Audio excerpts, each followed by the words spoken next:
श्री सच्चिदानंद सद्गुरु साईनाथ महाराज की जय। सद्गुरु श्री साईनाथ मिसरत बाबूजी की जय। రమణ పెరియ పురాణం. శివప్రకాశం పిళ్ళై. శివప్రకాశం పిళ్ళై 1902లో భగవాన్ సన్నిధిలోనికి వచ్చినప్పుడు వేదాంతంలో ఉన్నత విద్యను అభ్యసించిన ప్రభుత్వ అధికారిగా ఉండేవారు. ఆయన కళాశాలలలో ఉండే సమయంలోనే అంతర్ముఖులై నేనెవరిని అని విచారణ జరుపుతూ ఉండేవారు. అది ఒక నిలకడలేని ఆలోచనగా నాకనిపించేది అని ఆయన అన్నారు. ఆయన భగవానును విరూపాక్ష గుహ వద్ద కలిశారు. గంభీరం శేషయ్య గారి వలనే ఈయన కూడా భగవాన్ యొక్క ప్రథమ వీక్షణంలోనే ఆయనకు వశీభూతులైనారు. ఆయన తన గురువును దైవాన్ని భగవాన్లో చూడగలిగారు. వివేకవంతుడు క్రియాశీలి అయిన ఈయన భగవానును తొలిసారిగా స్వామి నేనెవరను అని ప్రశ్నించారు. ఈ ప్రశ్న ఉపదేశమనే ప్రవాహానికి గేట్లు తెరిచినట్లయింది. ఈనాటికి ఆ ప్రవాహం ప్రపంచంలోని ఆధ్యాత్మిక సంస్కృతిని ప్రభావితం చేస్తుంది. ఆయన భగవాన్ బోధల పట్ల ఆచరణశీలిగా ఉండేవారు. శివప్రకాశం పిళ్ళై భగవానును 14 ప్రశ్నలు అడిగారు. భగవాన్ ఆ ప్రశ్నలకు సమాధానాలను పలక మీద ఇసుక మీద వ్రాసారు. ఆ జవాబులు వెంటనే తుడిచివేయబడేవి. తన జ్ఞాపక శక్తి ఆధారంగా శివప్రకాశం పిళ్ళై వాటికి సమాధానాలను తిరిగి వ్రాసారు. శివప్రకాశం పిళ్ళై: స్వామి నేనెవరును? ముక్తికి మార్గమేది? భగవాన్: నిరంతరం నేనెవరను అని జరిపే ఆత్మ విచారణ ద్వారా నిన్ను నువ్వు తెలుసుకుని ముక్తి నొందుతావు. ప్రశ్న: నేనెవరిని? జవాబు: నిజమైన నేను లేదా ఆత్మ ఈ శరీరము కాదు, 5 ఇంద్రియాలు కాదు, వాని ద్వారా గ్రహింపబడే విషయములు కావు, కర్మేంద్రియములు కావు, ప్రాణము కాదు, మనస్సు కాదు, ఇవి ఏమీ పనిచెయ్యని గాఢ నిద్రాస్థితి కాదు. ప్రశ్న: ఇవేమీ నేను కాకుంటే మరి నేను ఏమిటి? జవాబు: వీటిలోని ప్రతి ఒక్క దానిని నేను కాదని త్రోసిపుచ్చితే చివరకు మిగిలేదే నేను. అదే చైతన్యము లేదా ఎరుక. ప్రశ్న: ఆ చైతన్యము యొక్క స్వభావమేమి? జవాబు: అదే సచ్చిత్ ఆనందము. ఏ స్థితిలోనైతే అహంకారము లేసమాత్రము కూడా ఉండదో అదే చైతన్యము. దీనినే మౌనము అనియు ఆత్మ అనియు కూడా అంటారు. అది ఒక్కటే ఉనికి కలిగి ఉన్నది. ప్రపంచము, అహంకారము, దేవుడు అనే త్రిపుటి ఒకదానికొకటి వేరువేరుగా ఉన్నవని భావిస్తే అవి భ్రమలే. ముత్యపు చిప్పలోని వెండిలాగా దైవము, అహంకారము, ప్రపంచము అన్నీ నిజానికి శివస్వరూపమే లేదా ఆత్మస్వరూపమే. ప్రశ్న: మేము వారిని ఎలా గుర్తించాలి? జవాబు: చూడబడే వస్తువులన్నీ లేకుండా పోయినప్పుడు ద్రష్ట లేదా కర్త వ్యక్తమవుతాడు. ప్రశ్న: బాహ్య వస్తువులను చూస్తూనే దానిని గుర్తించలేమా? జవాబు: లేదు. ఎందుకనగా చూసేవాడు చూడబడేది కూడా తాడు దానిపై ఆరోపించబడిన సర్పము వంటివి. అది సర్పము అనే భ్రాంతిని నీవు తొలగించుకోనంత వరకు ఉన్నది కేవలం తాడు మాత్రమేనని నీవు గుర్తించలేవు. ప్రశ్న: ఎప్పుడు బాహ్య విషయములు అంతరించి అంటే కనపడకుండా పోతవి? జవాబు: అన్ని ఆలోచనలకు, కార్యములకు కారణభూతమైన మనస్సు ఎప్పుడైతే అంతరించిపోతుందో అప్పుడు బాహ్య విషయములన్నీ కూడా అంతరించిపోతాయి. ప్రశ్న: మనసు యొక్క స్వభావం ఏమిటి? జవాబు: మనసు అనేది కేవలం ఆలోచనల సముదాయమే. అది ఒక విధమైన శక్తి. మనస్సే ప్రపంచంగా రూపుదాలుస్తుంది.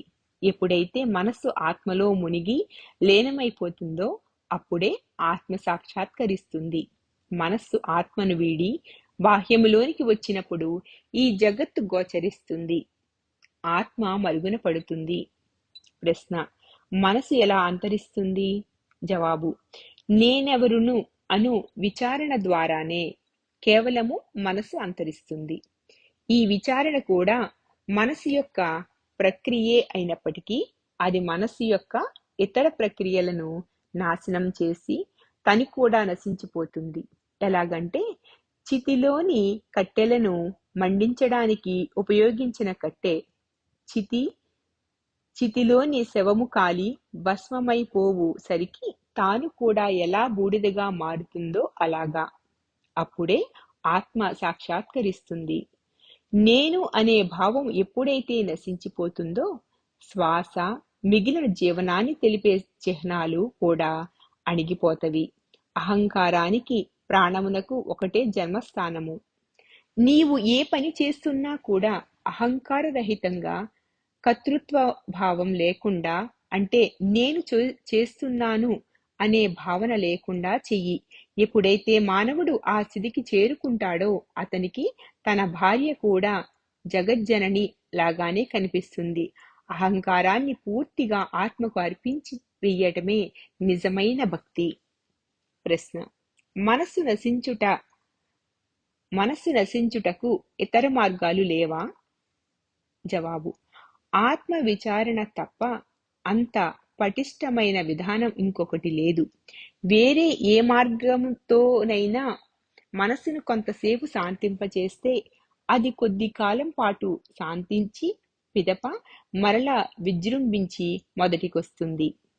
ప్రశ్న: ఎప్పుడు మాలో అహంకారమును పరిరక్షించే చిత్తవృత్తులు, వాసనలు, అంటే అహంకారమును పరిరక్షించుకొనున్నవి అణిచివేయబడతాయి? జవాబు: నీవు ఎంతెంతగా అంతరంలోనికి ఆత్మలోనికి చొచ్చుకుని పోతావో అంతగా ఈ సంస్కారాలు క్షీణించి చివరకు నశించిపోతాయి. ప్రశ్న: ఎన్నో జన్మల నుండి మాలో పాతుకుపోయిన సంస్కారాలు అన్నింటినీ వేర్లతో సహా పెకిలించి వేయటం నిజంగా సాధ్యమేనా?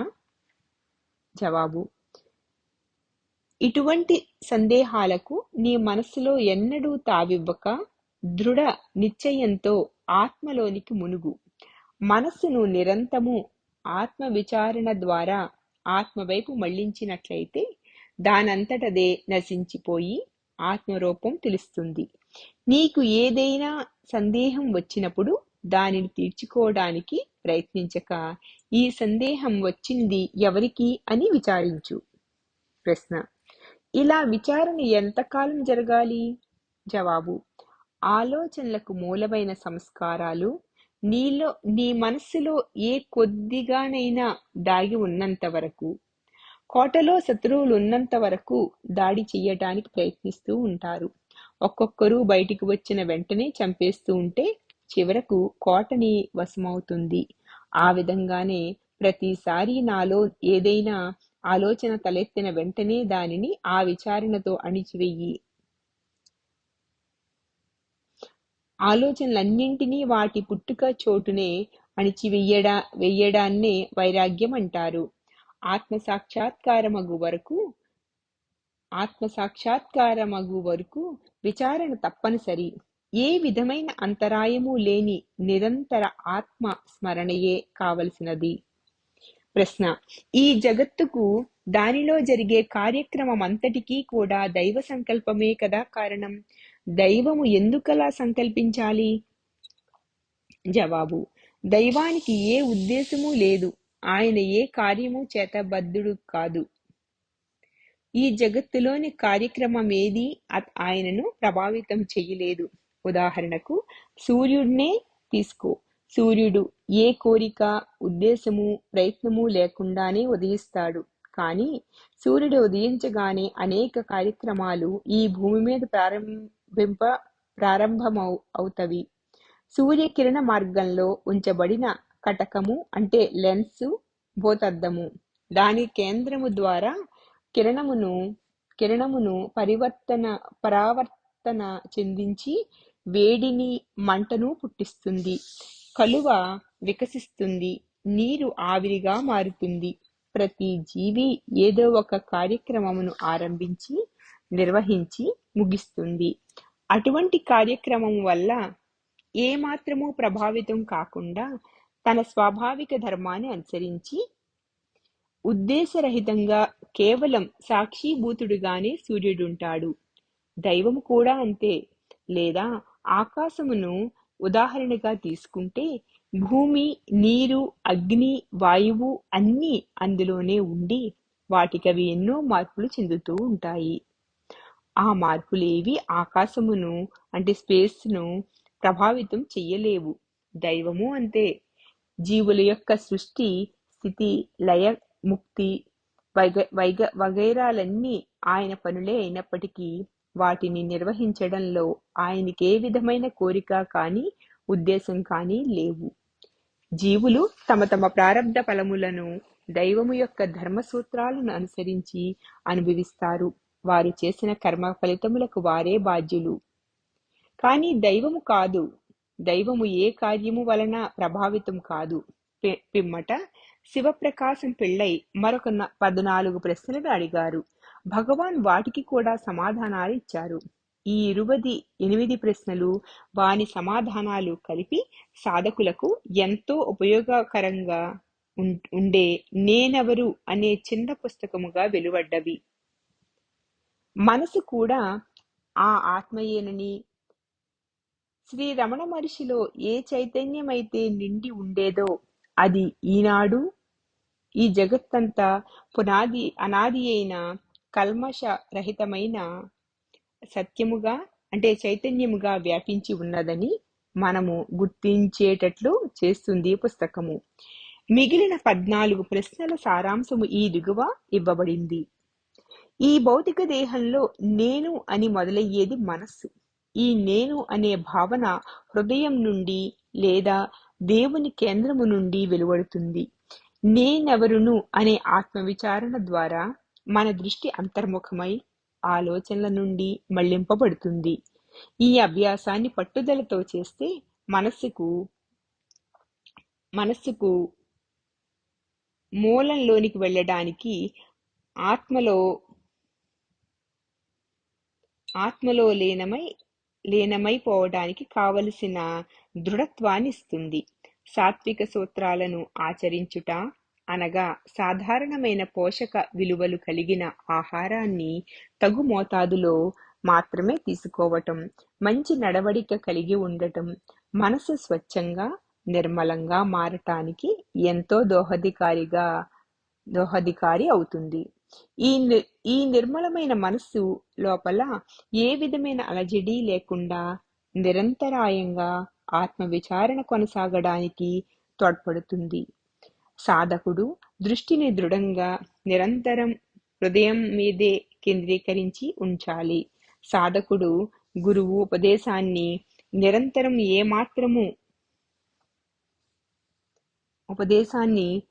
నిరంతరము ఏమాత్రం ఏమరపాటు లేకుండా అభ్యాసం చెయ్యాలి. ఆత్మే అనంతము.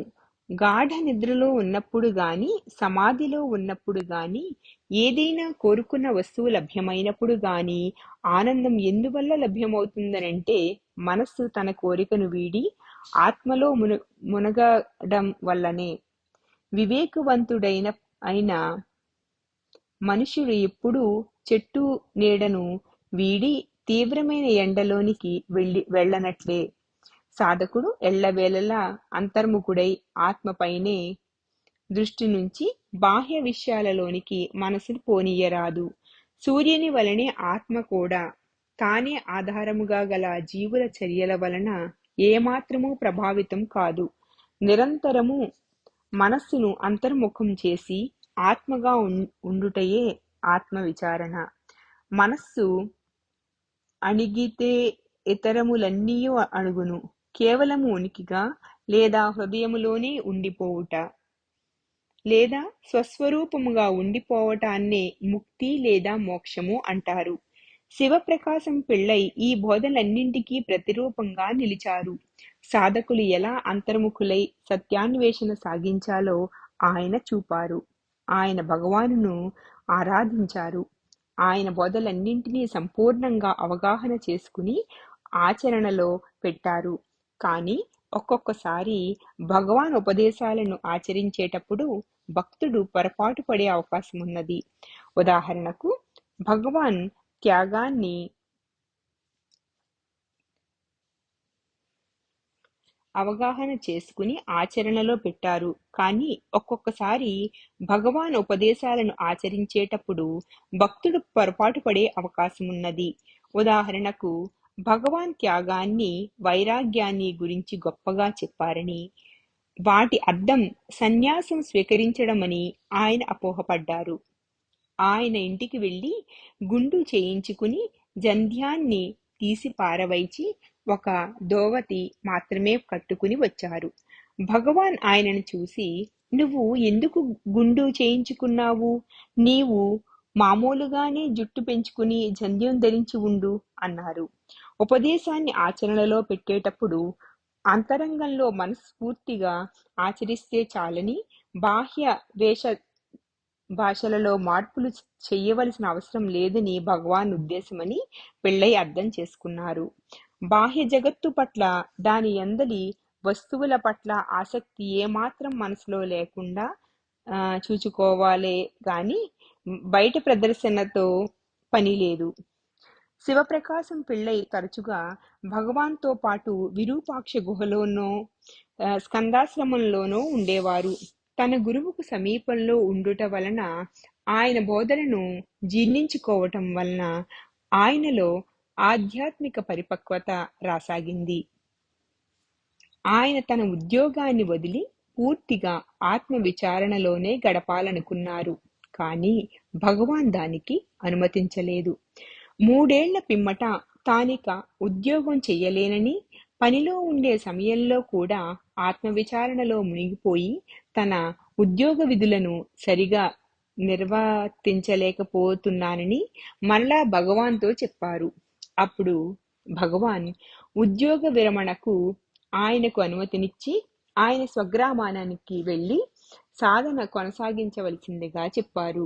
పిళ్ళై గారు తన స్వగ్రామము యొక్క శివార్లలోని పురాతన గణేశుని ఆలయంలోనూ, దగ్గరలో ఉండే అడవిలోనూ ఏకాంతంగా గడిపారు. ఆయన నిరంతరం ఆత్మవిచారణ చేసేవారు. ఆ సమయంలో ఆయన ప్రవర్తనలో ఆకస్మికంగా మార్పు వచ్చింది. ఏ కారణం లేకుండానే నవ్వటము, తమిళంలోని మంత్రాలను పెద్దగా ఉచ్చరించడము, తనకు కనిపించిన రూపాలన్నింటికీ ప్రణమిల్లడం, గోచీకి ఒక విభూది సంచిని తగిలించుకుని ఉండటము చేసేవారు. ఇంతకు పూర్వము భగవాన్ ఆ విభూదిని సంచిని పిళ్ళై గారికిచ్చి ఆ విభూదిని వంటి నిండా రాసుకోమని చెప్పారు. అంటే నాకు తెలిసినంత వరకు భగవాన్ ఎవరైనా భక్తుని పవిత్ర విభూది ధారణ చెయ్యమని చెప్పడం ఇదొకటే. శివ ప్రకాశం పిళ్ళై తన శరీరాన్నంతటికీ విభూది రాసుకుని ఒక చిన్న దండాన్ని ధరించి కులభేదాలను మరచి తరచు శ్మశానానికి, నిమ్న కులస్థుల అనబడే వారుండే ప్రదేశాలకు వెళ్ళసాగారు. ఈ స్థితిలో పక్కనే ఉన్న పట్టణాలలోకి కూడా కాలినడకన వెళ్ళి వస్తూ ఉండేవారు. వారిలో ఎవరైనా గంజి గాని సద్ది అన్నం గాని ఇస్తే స్వీకరించేవారు. తిరిగి తన స్వగ్రామానికి వచ్చిన పిదప మామూలు స్పృహలోకి వచ్చేవారు. తరువాత ఆయన చాలాసార్లు భగవాన్ వద్దకు వచ్చేవారు. ప్రతిసారి 15 రోజులు ఉండేవారు. ఆ కాలంలో బాహ్య గురువు ఆయన మనసులోనికి లోనికి నిడితే అంతర గురువు మరింతగా లోనికి లాగేవారు. ఆత్మ విచారణ ఎక్కువ కాలం సాగేది. తరచుగా ఆనంద పారవస్యంలో పిళ్ళై చాలా పద్యాలు వ్రాసేవారు. భగవాన్ వాటిని మెచ్చుకునేవారు. వాటిలో కొన్ని పద్యాలను భగవాన్ నిత్య పారాయణంలో చేర్చారు. ఇవి పిళ్ళై పద్యాలలో 4. 1. ఉదయం నుండి రాత్రి వరకు నా సమయాన్ని వృధా మాటలతో గడిపేస్తాను. ఒక్క క్షణం కూడా నేనెవరిని అని ఆలోచించను.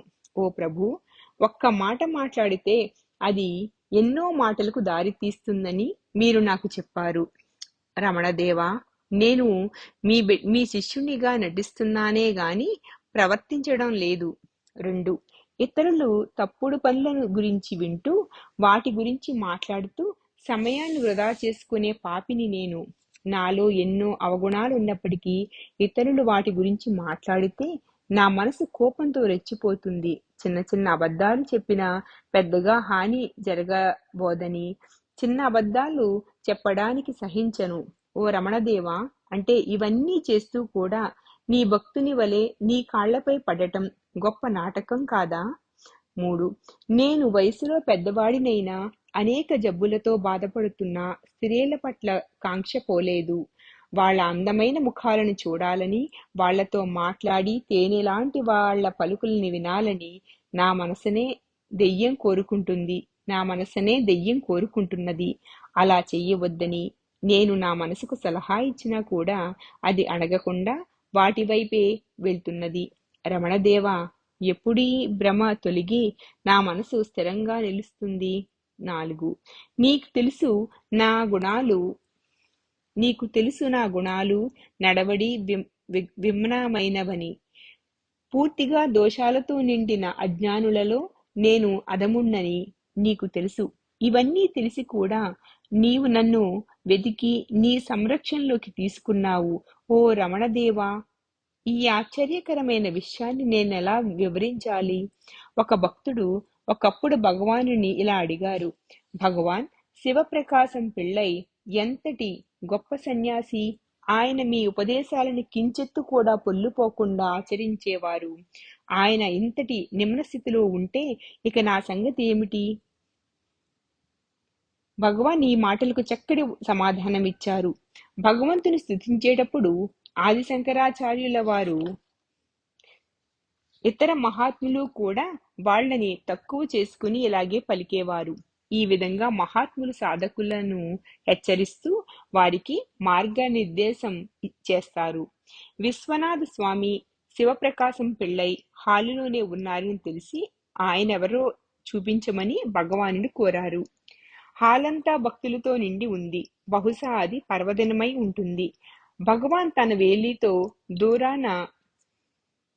దూరాన మూలన ఉన్న వ్యక్తిని చూపించి, అదిగో చూసావా, చేతులు కడుక్కుని చొక్కా లేకుండా ఒక చదువురాని పల్లెటూరి వాడిలాగా వెనుకెక్కడో ఉన్నాడే, ఆయనే మన శివప్రకాశం పిళ్ళై. ఇక్కడ ఆయన ఒక పెంపుడు పిల్లి వలె ఉంటారు. ఎవరైనా ఆయన ఆఫీసులో ఆయనను చూడాలి. అక్కడ గొప్ప సింహంలాగా ఉంటారు. ఆయన నిజాయితీ, న్యాయానికి కట్టుబడి ఉండటం, కష్టించి పనిచేయటం అనే గుణాలు ఇతరులు ఆయనను భయంతోటి, గౌరవంతోటి చూసేటట్లు చేస్తాయి. శివప్రకాశం పిళ్ళై వృద్ధుడై జబ్బుపడి తన ఊరి నుండి కదలలేని స్థితిలో ఉన్నారని విని అంతవరకు ఆయనను చూడని మా తండ్రి గారు చిదంబరంలోని పిళ్ళై గారి స్వగ్రామానికి తనను తీసుకుని వెళ్ళవలసినదిగా కుంజస్వామిని కోరారు. పవిత్రంగా, నిరాడంబరంగా, అణుకువతో ఉన్న ఆయన రూపం వర్ణించలేము. ఆయన శరీరం ఆధ్యాత్మిక పరిపక్వతతో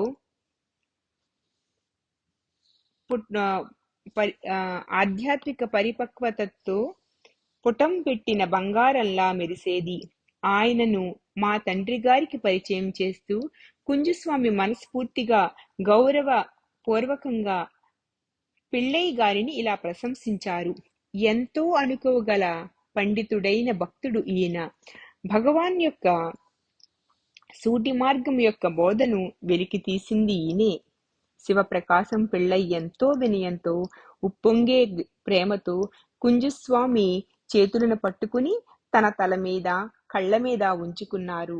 తన కళ్ళ వెంట నీరు కారుతుండగా ఈ పవిత్రమైన హస్తాలు నా గురువుగారి పవిత్ర శరీరాన్ని తాకి సేవ చేసే మహద్భాగ్యానికి నోచుకున్నాయి. ఇటువంటి భాగ్యము నాకెప్పుడూ కలగలేదు. మీరెంతో గొప్పవారు, అదృష్టవంతులు కూడా అన్నారు పిళ్ళై కుంజస్వామితో. ఈ సంఘటన గురించి తెలుపుతూ కుంజస్వామి నాతో ఇలా అన్నారు. ఈ విధంగా నిజమైన గొప్ప మహాత్ములు ఇతరుల విలువను పెంచడానికి తమను తాము తగ్గించుకుని చెప్పుకుంటారు. వారికి ఇత ఇతరులెవరు ఉంటారు కనుక ప్రతివారు అదే పరమాత్మ స్వరూపమే. 1948లో శివప్రకాశం పిళ్ళైకి అంత్య సమయం ఆసన్నమైందని భగవానికి తెలియజేయబడింది. భగవాన్ చాలాసేపు మౌనంగా ఉన్నారు. పిమ్మట ఆయన మరణవార్త తెలియగానే శివప్రకాశం శివప్రకాశం అన్నారు. అంటే శివప్రకాశం గారు శివునిలో ఐక్యమైనారు. ఈ దివ్య పురుషుడు అరుణాచలునిలో శాశ్వత ఐక్యం చెందారు. శ్రీ సచ్చిదానంద సద్గురు సాయినాథ్ మహారాజ్ की जय. सद्गुरु श्री साईनाथ मुसरत बाबूजी की जय.